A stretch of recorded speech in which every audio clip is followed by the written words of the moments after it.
Greetings. Om. Imim Hotep. Uncle Justin Ebnet. Namaste. And many other greetings and pleasant encounters, pleasant addresses to all those in all other languages and forms, to the collective. I just wanted to come on and talk with you again. I tried to make a video earlier and I tried to shorten it. You know, sometimes I can just keep going because when it comes out, it just comes out. But I just wanted to speak with you just for a moment about a few things I've been noticing. There's been some patterns going on in the entire existing. I've been noticing something taking place or taking hold, so to speak, in a sense. And that thing is, lately, if you've been paying attention to social media or any type of media, whether it's TV, radio, music, movies, videos, narratives, of any sort, there's a lot going on, as we know, but a lot of that's been pushed to the forefront, especially on social media. You know, at one point there was this woke culture, and there's nothing wrong with it. I'm not against it. You know, everybody should wake up. It's time. The alarm clock has been ringing for a long time. Are you going to remain lazy in a conscious self-awareness sense? Are you going to keep on relying on your awareness and existence being dependent on someone else's opinion of you or someone else's view of you? Or are you going to become more self-aware and rediscover who and what you truly are, in turn being the source of your freedom or the source of your bondage, and knowing that? And what I mean by that is this, you know, and it ties in.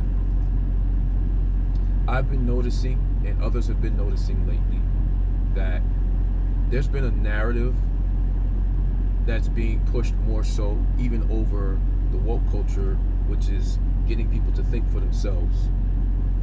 But there's an attempted hijack on that too, and that's a whole nother conversation. But knowing and thinking for yourself, becoming more familiar and aware with the experience that you already are at its core. That is what wokeness really, that is what awakening really is. So, many forms, whether you call it woke, whether you call it waking, whether you call it ascension, you can call it any of those types, but it is the same experience that is being described. So, at that, there's been a lot going on in the social media where I see a lot of videos and a lot of content that is having to deal with being woke or awakeness being suppressed, or attempt at it being suppressed. It's not even being suppressed. It's an attempt to suppress it. And what's attempted to be put in place of it is a lot of trauma, a lot of warring and notions of skirmish and fighting and pitting against one another. You see? And especially in the area of what is considered to be the battle of the sexes, or an assumed or instigated so-called war between sexes. And there's also a lot of the usual bickering and fighting and skirmishing between politics, belief systems, standards, opinions, you know, all of these things. Again, this creates a big storm, a big whirlwind of a simulated storm, you see? And all of this is a diversion. Now, a diversion is die meaning split or divide, and version. Version is experience or reality. So, split reality. They want to split your reality or split your attention, where they want to get you distracted distracted, get you distracted from what you're currently paying attention to, because what you're currently paying attention to, which was a lot of woke content, or a lot of content that's causing you to think for yourself and become more awakened.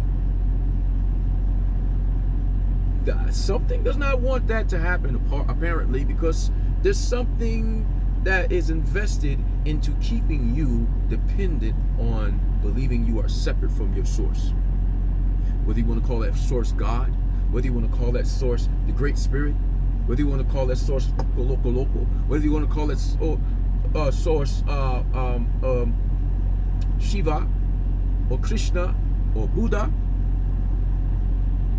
no matter what name, the notion that you call God,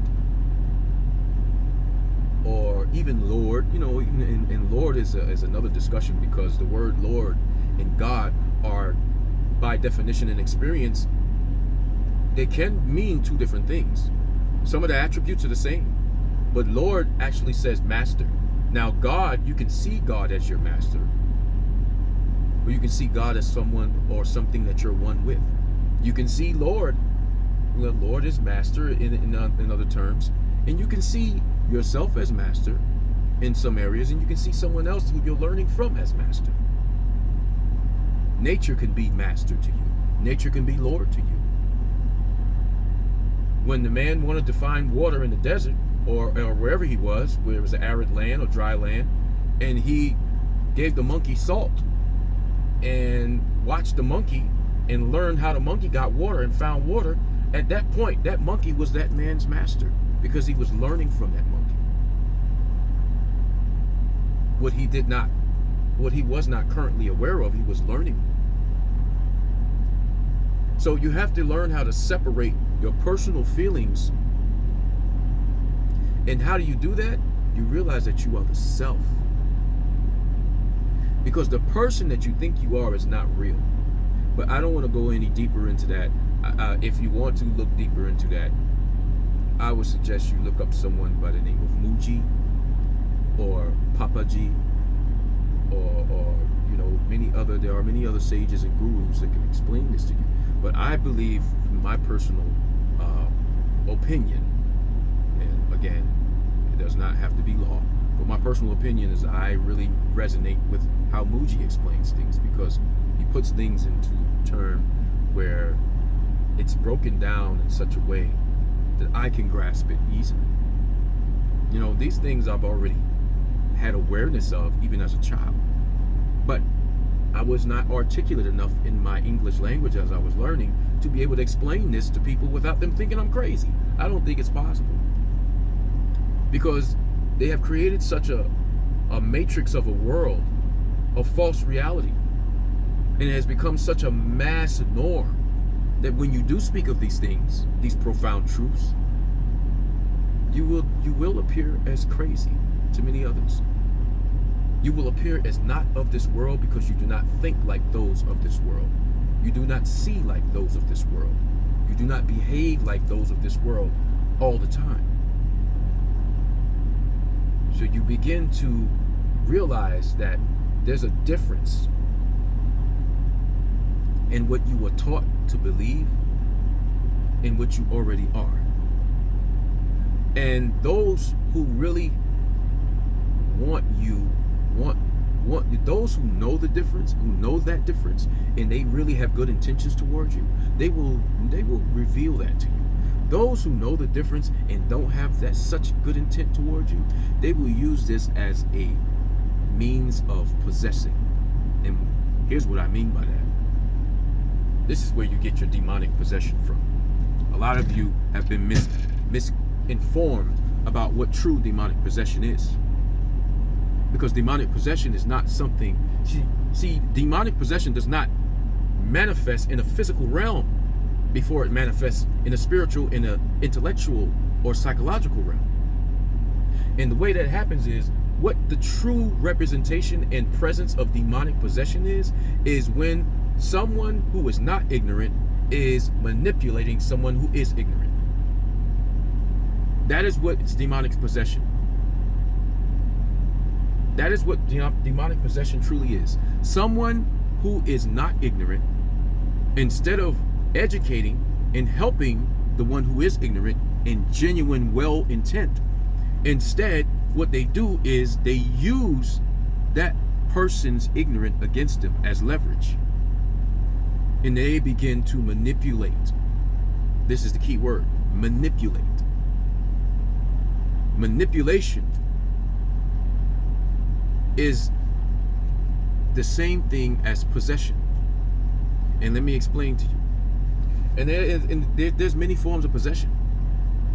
There's not only demonic possession. Oftentimes when you're in the Christian world, you know, or the Christian belief or concepts, you often think of, when you hear possession, you think of most of the time it's been displayed to you as demonic possession. But the demonic possession is not the only possession.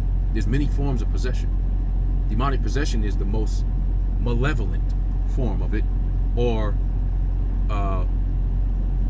in other words, you can say in another language, manipulation. They are one and the same when described as that action or experience. See, you got to pay attention to the experience more so than the words used to describe it. Sometimes you can check when you say, well, when you say that word, explain what that feels like. What does that feel like? What is it? You know, when you say you feel like you've been possessed, what does that feel like? Explain that to me. And then when they go into detail or explaining the experience, you can take that and match it to what, you know, to match it with the word. Is there any other word that matches that? This is how when you say the word God and all these descriptions in the Bible of what the experience of God is like, when you look at other religions, you see the similarity. You see, when you look at Hindu, or you look at some of the ancient African, I wouldn't call it religions, but spiritual teachings and guidance is, I guess you would call it. When you look at many other teachings, you know, in India, in Asia, you know, all of the different teachings, Buddhism, you know, all of these isms. But when you look at all of these things that are referring to especially Native American or indigenous, as you would say, whether it's Aztec, Mayan, or many of the other tribes and nations of the northern, what is it, America, or Tamaruka, or southern Tamaruka, or even central Tamaruka. There's so many forms. This is why when I listen to Mooji, sometimes he says, this is a couple of times that he said it, and it really struck me as profound. He said, there's only one planet, there's one Earth, right, that we are speaking of when we say Earth as occupants of Earth here.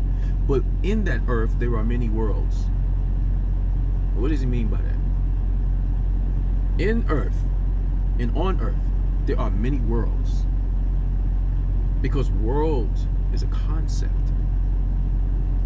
that can be comprised of belief systems, opinions, judgments, behaviors. That makes a world. That's why the world of names and forms are what comprise the matrix. You see? The matrix had to be built on some type of canvas or platform. But what is the origin of that canvas or platform? Here's where you come in. You, as consciousness, the operator of this body, the one from behind these eyes looking out, the operator of the body, not the body, the observer of all that is seen and unseen, but not that which is seen and unseen. I'm going to say it again. The observer of all that is seen and unseen, but not that which is seen and unseen. The experiencer of all experiencing or non-experiencing, but not the experience or the non-experience. You can rewind that and play it back. Because if you do, and you really, really open your heart and mind and hear me, it changes everything. But only when you're ready. No pressure, no rush.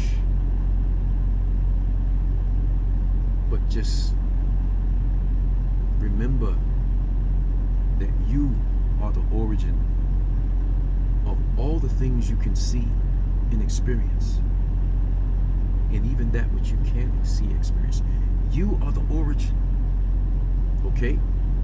So you do not have to succumb to the attempted possession of you by way of influencing on social media, that you get pulled in and involved with the fighting and the bickering and the skirmishing of the politics, or the fighting and the bickering and the skirmishing of the battle between the sexes, male and female, all, women saying I'm done with men and because of this and that, and men saying I'm done with women because of that, this and this.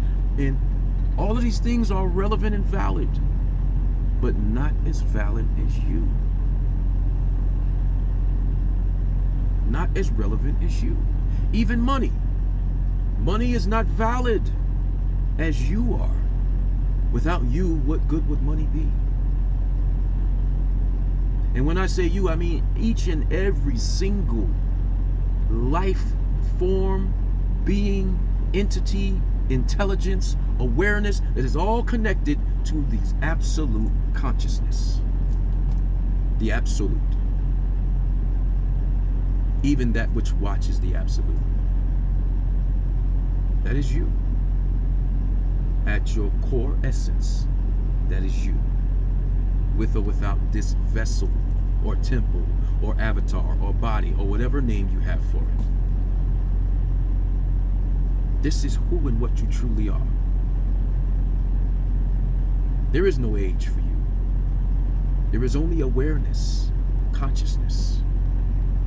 You are even aware of when you're conscious and unconscious, because when you sleep and you wake up, you knew you were asleep. You had to be aware. This is why consciousness, the act or action of consciousness,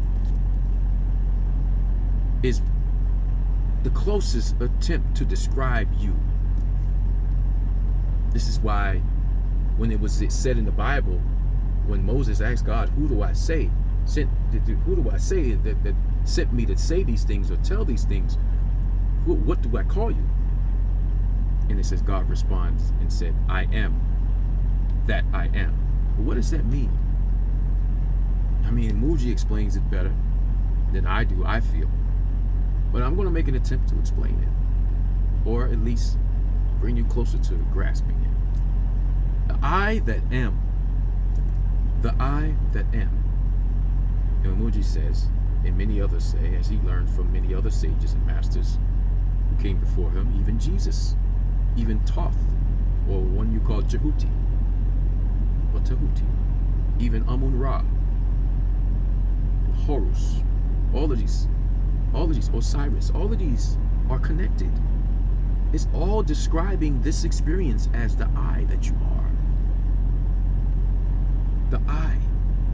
People can take it and try to use it as Illuminati and all these other things, but it could never overtower or overshadow the true origin and essence that it actually is. And it is you. You are the source of the I that am. Without you, there would be nothing. So when it says I am that I am, that's what that means. I am that I am that is spoken of and taught about. But I also am simply that I am. I am simply consciousness, presence, awareness.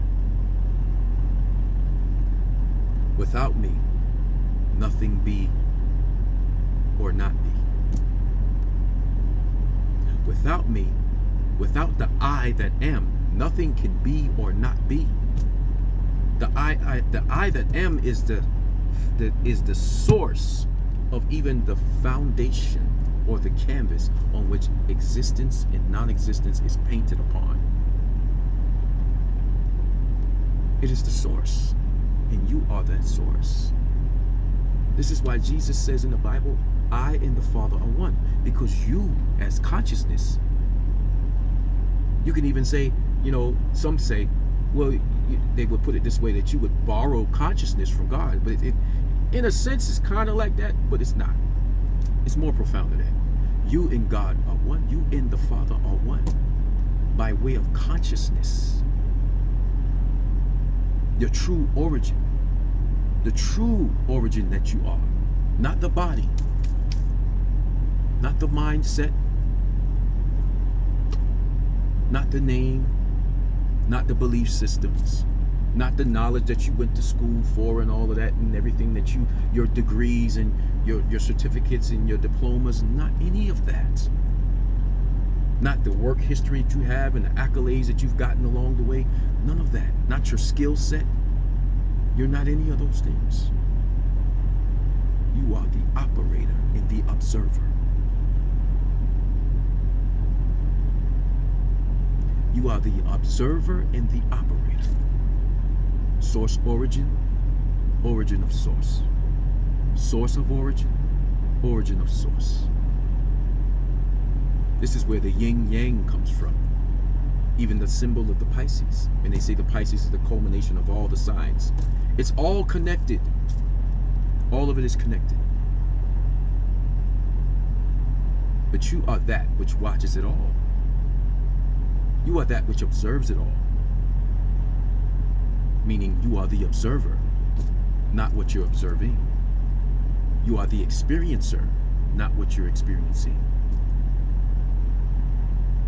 You must remain aware of the difference so that you don't get caught up and then become possessed. You see what I'm saying? Because when they do these things like putting all of this bickering and fighting and everything in front of you on the social media, and it's so relevant, so readily available that everywhere you look and turn, you're seeing this. This is an attempt to, in a way, cast a spell that gets you hypnotized by way of distraction. Like I said earlier, diversion. Split version. You have die, which is almost like divide too. And now you have a different version that you're becoming aware of, which a different perception or experiencing of reality that is presented to you. And if they can get your attention moved over that way with the diversion, which is the split in the attention that you already had, they can split your attention for there, and then while over here they're pulling their trick on you. You see what I'm saying? Over here they got you diverged. They got you diverged. You're in a diversion. Your attention is directed toward that diversion, split version. So why they got you over here on this version, focused on that, they're trying to change the original version that you already are. You see what I'm saying? And then when you come back over here, now you have a different view of yourself that is manipulated by them, which is a form of possession. And here's the catch. Here's the kicker to that. They believe that possession is 9/10 of the law. So, as a motivation, they would attempt to possess you, feeling like empowered and justified that it's okay to manipulate you and possess you, because if I can do that, then I can possess all this stuff. I can possess your concept of yourself, your view of yourself, your beliefs of yourself, your feelings about yourself, your confidence about yourself. If I want to limit you, I can get you to believe that you're limited. If I want to increase you, I can get you to believe that you're increased. I can control you by implementing an interface that connects with you by way of deception, hypnosis, and all these other forms. Spell casting, by redefining your reality with words that describe experiences, redefining that experience with the use of a word or the use of events and actions around you. This is how it's done. So you must pay more attention to the self you are. Because when you pay attention to the self you are the operator and the observer. You see? You remain as the operator and the observer, not that which is redefined. Because if you're the operator and the observer, you cannot be redefined. You're observing the attempt to redefine. You're observing the redefining or non-redefining. But you, as the observer, are not redefined. You cannot be. Because all of it comes from you. You don't come from it. You see? So, again, I did say I would try to keep this long, and I'm going on into 30 minutes again. But I'll try to shorten this as much as I can. But my heart is really, it's really drawing me and pulling on me to try my best to explain this to you, so you don't get caught up. Don't get caught up in this. Don't get caught up in getting so invested into this instigated fight between male and female, man and woman. You are supposed to be. You are made the way you're made. Your vessel is made the way it's made, so you can experience what it's like to be in harmony, not division. Don't be diverged. You hear me? If you can hear me on the surface and beneath surface, in the seen and the unseen, if you can hear me, do not be diverged. Don't fall for the okie doke, in other words. Don't be distracted with these attempts of instigated wars and skirmishes so you have your attention diverted over there, and then meanwhile somebody's stealing your cookies, so to speak. You know, a magician will get you diverged and have you looking over here, and meanwhile, you know, he'll first tell you, hey, pick a card, and I'm gonna put a quarter in between card, and you take that quarter and put it in your pocket. And then when he's doing all this stuff, and there's a version over here, there's smoke and mirrors over here, you're paying attention to the smoke and mirrors. Oh wow, beautiful. And meanwhile, that magician, with the slick of a hand, he's practiced it so much that he's so smooth with it that he slips that quarter in your pocket, and he slips that card in your pants or something, or in your shoe. You know what I mean? Or he has a copy of the card. See what I'm saying? And then when he brings your attention back, whatever he's doing, whatever trick he's doing, he's pulling it. Whenever he brings your attention back, and he says, okay, well, where's the quarter? Well, I gave it to you. Well, I don't have the quarter. You can check your pockets. And you check your pockets. How did you get that quarter there? Because the split second you were diverged, you pulled the trick. Same thing with the card. How did you know it was that card? Because the split second you were diverged, he looked at your card. You see how that happens? This same magic trick happens every single day, every single thought. At every single thought in life, this magic trick happens. So just be the spectator and say, oh, good trick, but you didn't get me. Because I'm the observer and I'm the operator, but I'm not the trick, and I'm not the diverged. I saw what you did there. You see what I'm saying? I saw what you did there. That was a nice trick, but I'm not tricked. Be the one who observes the trick, but not be tricked. Don't be the one who is the tricked. Okay? And this is why it is so profoundly life-changing when you look at what Mooji presents as the invitation. I will urge you to look into that. M-O-O-J-I, Mooji. Look up the invitation that he describes. There's many other sages that go into it as well, even Papaji and many others, Krishna, and many others spoke on this. Jesus, the one you call Jesus, or Heru, All of this came from even a lot of you who look like me, your ancestors. Even those of you who don't look like me, it's still your ancestors learned from this. They learned from these very same things, these very truth, this very same truth.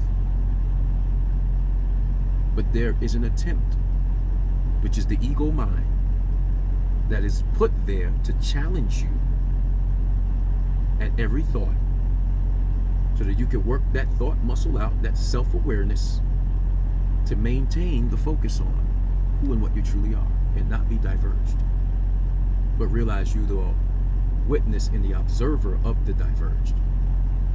You see? Okay, that's all I got. But I don't want to go any further. I'm at 30 minutes already, going into 31 minutes. I tried to shorten it. I'm working on it, okay? But for those of you who do watch this video, thank you for watching. Thank you for listening. Thank you for lending your open heart and your open ears. I wish above all things that you prosper as your soul prospers. And that prosperity is knowing the self you are, and remaining as the one who thinks for yourself, and who is in control of your experiencing and your focus and your perception and your existing and non-existing. Be in control of that as yourself, so that you are not possessed. Because as they see it as possession being 9/10 of the law. But here's another secret about that. Here's another catch. 9/10 is not 10/10. Therefore, it is not valid. So if anyone comes and tells you you have sold your soul and all this other stuff and you're possessed and all that, no. You can simply, no thank you. 9/10 is not 10/10. You see? They cannot even do that. This is why they say 9/10. Because they know it's not real. It cannot be really done. You can only be tricked into believing you are possessed and then begin to behave as such. But you're not really possessed. You're just, again, as a magic trick, you're being tricked into believing that. Remember who and what you are, as the true self you are. Source of origin, origin of source. Just as Jesus says, you and the Father are one. I and the Father are one. You are one as consciousness, the absolute consciousness. You are one. Get to know that one. You seek God in books, but the most profound one-on-one is from within the self that you already are, the very source. There is no need for any third party. There is no need for any second party. There is only the one that you already are. Remember,